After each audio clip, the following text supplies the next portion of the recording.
Hello everyone, very good morning. This side Shishir. Welcome to my YouTube channel Shishir ki Pathshala. और आशा करता हूँ आप सभी काफ़ी अच्छे होंगे और अपनी पढ़ाई को काफ़ी अच्छे तरीके से आगे बढ़ा रहे होंगे। तो जैसा कि आप सभी को पता है कि we all are preparing for our upcoming CTET exam. और दमन दीव पी की जो कि सीडीपी का जो सेक्शन है वो इक्वल होने वाला है। तो अब से मैं कोशिश करूँगा सीडीपी का भी, इंग्लिश का भी, मैथ का भी और ईवीएस का भी, बाकी जो सब्जेक्ट बचता है उसका भी मैं डेली एक एक क्लासेस लूँगा। और कुछ वीडियोस आपको मॉर्निंग में मिल जाएंगी, कुछ वीडियोस आपको इवनिंग में मिलेंगी मोस्टली। ठीक है, तो चलिए, हम लोगों ने जीन पियाजे को पढ़ा था इसके पहले। अब हम लोग गेस्टाल्टवादी, जो कि गेस्टाल्ट जिसको कहते हो, जो गेस्टाल्टवादी साइकोलॉजिस्ट हैं, उनके जो थ्योरीज हैं, उनके जो प्रिंसिपल्स हैं, उसको हम पढ़ेंगे। तो आज की जो थियरी है जिसके बारे में हम पढ़ेंगे वो कोहलबर्ग के नैतिक विकास का सिद्धांत है, जिसको हम इंग्लिश में क्या कहते हैं, जिसको हम इंग्लिश में कहते हैं कोलबर्ग्स मोरल डेवलपमेंट थ्योरी। बहुत आसान भाषा में चीज़ों को समझाऊंगा, बहुत सिंपल भाषा में। यहाँ से क्वेश्चन खूब पूछे जाते हैं, मैं बार बार कह रहा हूँ। ठीक है, तो अमेरिकन साइंटिस्ट कोहलबर्ग ने 1958 में नैतिक विकास के सिद्धांत प्रतिपादित किया। तो कहाँ के थे कोहलबर्ग? कोहलबर्ग साहब जो थे वो अमेरिकन साइंटिस्ट थे, और इनकी जो थियरी थी कोहलबर्ग मोरल डेवलपमेंट थियरी, इन्होंने 1958 में इस सिद्धांत को प्रोपाउंड किया या फाउंड किया। ठीक है, अब आगे चलते हैं।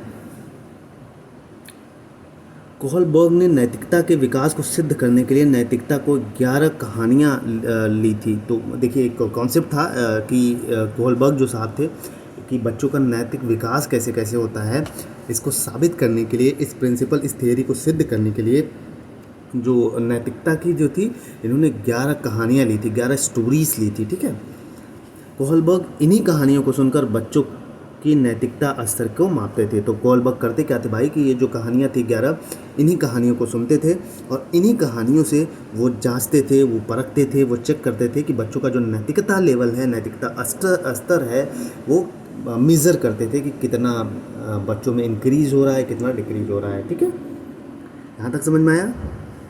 अब आगे चलते हैं। स्टोरीज में सबसे फेमस हिंज की कहानी प्रसिद्ध है। तो देखिए, 11 स्टोरीज थी, उसमें से एक स्टोरी हिंज की थी, हिंज की कहानी। तो बच्चों को यही कहानी सुनकर जांच की। तो जो मेन इनका जो थ्योरी थी, जो जिसके बारे में हमें पढ़ना है, वो हिंज की थी। ठीक है, बच्चों को इसी कहानी को सुनाकर इन्होंने चेक किया, इन्होंने जांच की अपनी थियरी की। तो आइए, क्या थे हिंज की कहानी, थोड़ा सा इसको समझते हैं। और चीज़ों को अच्छे से समझना है, चीज़ों को हमें रटना नहीं है। चीज़ें समझेंगे तो चीज़ें हम वहाँ एग्ज़ाम में क्वेश्चन कर पाएंगे। तो अब हिंज की बात करें तो हिंज की वाइफ बहुत बीमार रहती है भाई। पहली चीज़ ये तो रहती है, तो मेडिकल जो दवा रहती है वो बहुत महंगी रहती है, जाते हैं मेडिकल की जो दवा रहती है। तो हिंज के पास पैसे भी नहीं थे दवा लेने के लिए अपनी वाइफ के लिए, उनकी वाइफ बीमार थी। अगर दवा नहीं मिलती तो उसकी पत्नी मर जाएगी। तो हिंज को ये था कि भैया, अगर हम दवा, मेरे पास पैसे भी नहीं है, अगर मैं दवा भी नहीं लेके आया तो मेरी वाइफ जो है उनकी डेथ हो जाएगी। ठीक, अब आगे चलते हैं। तो आगे हिंज साहब क्या करते हैं, इसी दुविधा में हिंज फंसा था कि या वो दवा चुरा ले या पत्नी को मर जाने तो भाई अब हिंज साहब के दिमाग में जो है वो दुविधा आ जाती है कि अब यार मैं क्या करूं, मेरे पास तो पैसे नहीं हैं, पैसे नहीं हैं तो दवा नहीं लाऊंगा तो मेरी बीवी मर जाएगी, और या तो दूसरा ये कि मैं जाऊँ दवा चुरा ले आऊँ, ये चीज़ थी। तो ऐसी स्थिति में वो क्या करेगा, उसकी नैतिकता सिद्ध होगी। ठीक है, तो ऐसी ही परिस्थिति में, ऐसी ही स्थिति में हम डिसाइड करते हैं नैतिकता। तो यहाँ से आपको नैतिकता क्या होता है, नैतिकता का कॉन्सेप्ट जो कोहलबर्ग साहब ने दिया था, ये आपको समझ में आया होगा अच्छे से। अब आगे चलते हैं। तो इनके 3 लेवल थे नैतिकता के। ठीक है, तो और 6 अवस्थाएं हैं। याद रखिए कि यहीं से खूब क्वेश्चन पूछे जाएंगे आपसे। 2 से 3 क्वेश्चन हर साल पूछे जाते हैं और इस बार भी पूछा जाएगा। अभी क्वेश्चन कराऊंगा, अभी पहले मैं कंप्लीट करा लूँ थियरी, उसके बाद हम क्वेश्चन करेंगे मस्त से, एकदम पूरा, एकदम जितनी प्रीवियस ईयर के पेपर से सब करेंगे अच्छे से। तो इनके 3 लेवल थे भाई। जो कोहलबर्ग साहब थे, इनके 3 लेवल थे, इन्होंने 3 स्तर दिया और जिसके 6 स्टेजेस थे। याद रखिएगा, 3 लेवल और 6 अवस्थाएं। अब आगे चलते हैं। कोहलबर्ग के नैतिक विकास के सिद्धांत के कुल 6 अवस्थाएं बताई।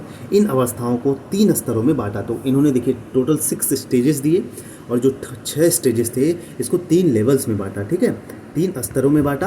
अब क्या क्या है वो स्तर और क्या क्या है वो लेवल्स, इसको डिटेल में समझेंगे जहाँ से क्वेश्चन पूछे जाते हैं। अब 3 लेवल इनके कौन कौन से थे, आइए इसको देखते हैं।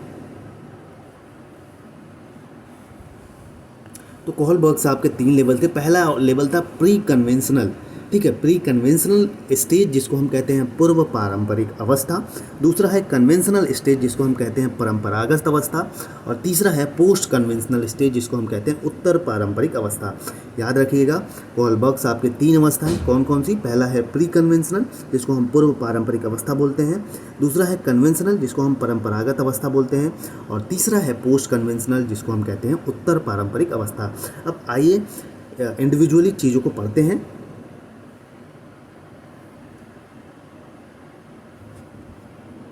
तो देखिए प्री कन्वेंशनल स्टेज में क्या है, स्टेज 1 जिसको हम कहते हैं, इसमें क्या होता है कि ओबीडियंस एंड पनिशमेंट ओरिएंटेशन है। जो ये स्टेज 1 है इनका, तो ये किससे रिलेटेड है भाई, ये ओबीडियंस मतलब हमें चीज़ों को मानना चाहिए, या नहीं मानेंगे तो क्या होगा, मानेंगे तो क्या होगा, ठीक है। तो इससे चीज़ें को लेके है। तो आशाकारिता और दंड को लेके है। देखिए अब एग्जाम्पल से समझिए यहाँ से कॉन्सेप्ट कैसे पूछे जाते हैं। बच्चा मार से बचने के लिए काम करेगा, वो आज्ञा का पालन करेगा। देखिए ओबीडियंस एंड पनिशमेंट ओरिएंटेशन जो स्टेज 1 है, आज्ञाकारिता एवं दंड, यह कहता है कि बच्चा, देखिए इसमें एग्जाम्पल है, बच्चा देखिए उसको कहेंगे कि हम तुम्हें मारेंगे, तो मार से बचने के लिए क्या करेगा बच्चा, काम करेगा, वह आज्ञा का पालन भी करेगा आपके, ठीक। ये अवस्था हो गई, ये ओबीडियंस एंड पनिशमेंट में हो गया। अब स्टेजेस 2 है, इंडिविजुअलिज्म एंड एक्सचेंज, ठीक है। इसमें क्या है कि स्टेज 2 में इंडिविजुअलिज्म एंड एक्सचेंज, जिसमें पर्सनल रिवार्ड ओरिएंटेशन पे है, ठीक है, मतलब म्यूचुअल एक्सचेंज पे कुछ ना कुछ चीज़ें एक दूसरे से एक्सचेंज होंगी। स्वलाभ मानसिकता, इसमें स्वलाभ की मानसिकता रहती है कि भाई मुझे कुछ ना कुछ तो मिलेगा तभी मैं करूँगा। देखिए अब एग्जाम्पल समझिए, बच्चा इनाम पाने के लिए काम करेगा। इसमें देखिए बच्चे के परिवेश में चीज़ें हैं। बच्चे को आप कहोगे अच्छा तुम ये टॉप कर दो इस क्लास में, या इस क्लास में इस सब्जेक्ट में इतने नंबर लाओ, मैं तुमको इनाम दूंगा, तो बच्चा ये काम करेगा। तो ये कौन सी स्टेज है, ये स्टेज 2 है, इंडिविजुअलिज्म एंड एक्सचेंज जिसको हम कहते हैं, ठीक है, मतलब टिट फॉर टैट, इसको एक जैसे को तैसा कहते हैं, ठीक है। तो ये स्टेज 2 है।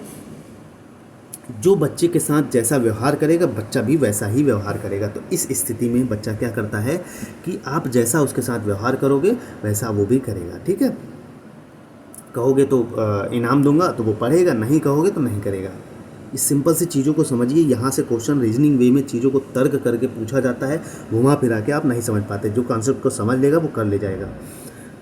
नेक्स्ट है इंस्ट्रूमेंटल पर्पस ओरिएंटेशन, ठीक है। इसी में है कि इंस्ट्रूमेंटल पर्पस, मेन कुछ जो पर्पस होता है कि इसमें कुछ ना कुछ इंस्ट्रूमेंट उसको मिलेगा, ठीक। तो याद रखिएगा, पहली अवस्था है इनकी प्री कन्वेंशनल पूर्व पारंपरिक अवस्था, जिसमें 3 स्टेजेस इन्होंने दिया है। पहला स्टेज है ओबीडियंस एंड पनिशमेंट, जिसको आज्ञाकारिता एवं दंड कहते हैं। इसमें सीधी सी बात है कि बच्चा मार से बचने के लिए, बच्चे को अगर आप पीटने कहेंगे कि मैं पीट दूंगा, तो मार से बचने के लिए कोई काम भी करेगा और आज्ञा का पालन भी करेगा। तो ऐसे क्वेश्चन पूछेगा तो आप कहेगा कि ये कोहलबर्ग के कौन सी अवस्था में है, ठीक है, कौन सा स्टेज है, तो आपसे ऐसे क्वेश्चन पूछेगा, ठीक है। और स्टेज 2 में इन्होंने क्या कहा कि इंडिविजुअलिज्म एंड एक्सचेंज के बारे में बात की, कि जिसमें पर्सनल रिवार्ड ओरिएंटेशन ये होता है और कुछ ना कुछ म्यूचुअल एक्सचेंज होता है। स्वलाभ की मानसिकता रहती है कि मतलब कुछ ना कुछ हमें लाभ मिले उसके लिए। जैसे एग्जाम्पल के तौर पर बात करूँ तो बच्चा इनाम पाने के लिए काम करेगा। बच्चे को आप कहेंगे कि आप इस क्लास में ये कर दो, आप ये काम कर दो, मैं आपको ये दे दूंगा, तो बच्चा काम करेगा। टिट फॉर टैट भी कहते हैं, जैसे को तैसा कहते हैं। आप बच्चे के साथ जैसा व्यवहार करोगे बच्चा आपके साथ भी वैसा व्यवहार करेगा। तो इसलिए इसको इंस्ट्रूमेंटल पर्पस ओरिएंटेशन भी कहते हैं। ये क्वेश्चन पूछा गया इसलिए मैं कह रहा हूँ। तो 2 स्टेजेस के बारे में आपका क्लियर हो गया होगा। अब चलिए कन्वेंशनल स्टेज, इनकी जो दूसरी स्टेज थी जिसको हम परंपरागत अवस्था बोलते हैं, इसमें इन्होंने 2 स्टेजेस दिए हैं जिसको हम स्टेज 3 बोलते हैं और स्टेज 4 बोलते हैं। तो आइए स्टेज 3 क्या कहता है इसको देखते हैं।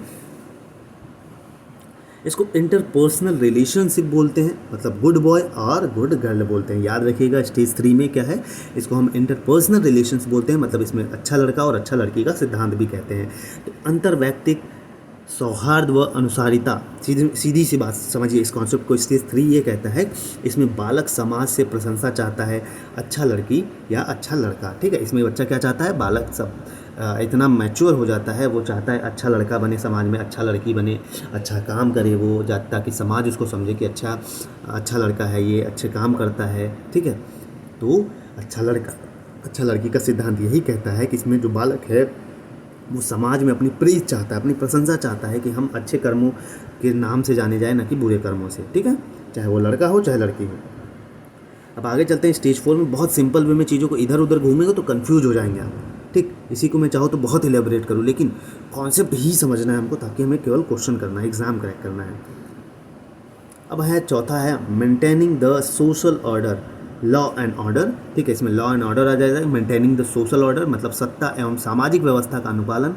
इसमें सीधा सा बच्चा ये करेगा कि बालक समाज द्वारा निर्धारित व्यवस्थाओं तथा नियमों के प्रति सम्मान रखता है, कि भैया ये नियम कानून है, इसके खिलाफ जाओगे तो दंड मिलेगा, तो बच्चा इसका नहीं करता है, वो काम नहीं करता है कि ये गलत है, हम नहीं करेंगे। ठीक, तो जो सामाजिक व्यवस्था होती है उसका अनुपालन करता है, वो लॉ एंड ऑर्डर जो है वो मेंटेन रखता है।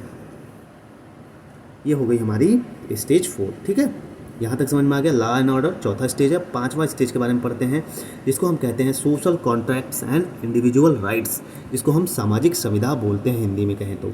इसको मैं इधर कर लेता हूँ आपको। तो सामाजिक संविदा इसमें क्या कहता है स्टेज 5 में? स्टेज 5 में सीधी सी बात है, ये कहता है कि अधिकार, बालक अपने अधिकार के लिए नैतिकता दिखाता है। जैसे रिश्वत नहीं लेता, मतलब उसके अपने अधिकार के लिए नैतिकता दिखाता है। जैसे एग्जाम्पल के तौर पर कहूँ तो रिश्वत वगैरह नहीं लेता, जिसको आप जानते हैं कि समाज के खिलाफ है। ठीक है, ये समाज के हित में नहीं है चीज़ें, तो ऐसे बुरे काम वो नहीं करता है। वो समाज से रिलेटेड सही चीज़ें हैं, जो इंडिविजुअल के लिए सही चीज़ें हैं अपनी, ये जो हमारा अधिकार है, जो हमें सही करना चाहिए, जो हम अपने अधिकार के लिए लड़ना चाहिए, ना कि गलत तरीके से लड़ना चाहिए, ये सारी चीज़ें किस में होंगी? ये स्टेज 5 में होगी, social contracts and individual rights. अब स्टेज 6 क्या कहता है? Universal ethical principle. इसका मतलब है सार्वभौमिक नैतिकता। जैसे एग्जाम्पल के तौर पे बोलूँ तो जैसे नेल्सन मंडेला, गांधी जी संपूर्ण समाज के प्रति अच्छा भाव रखते हैं। ठीक है, तो सीधी सी बात है, इसमें यूनिवर्सल इथिकल प्रिंसिपल है। तो बच्चा इस स्टेज में क्या करता है कि जैसे उनके पहले जो अच्छे अच्छे काम किए, जैसे गांधी जी को नेल्सन मंडेला हो गया, ये उनको जानता है अच्छे से, कि कहता है कि हाँ इन्होंने बहुत अच्छे काम किए हैं, तो संपूर्ण समाज के प्रति अच्छा भाव रखेगा वो। ठीक है, तो ये चीज़ हो गई।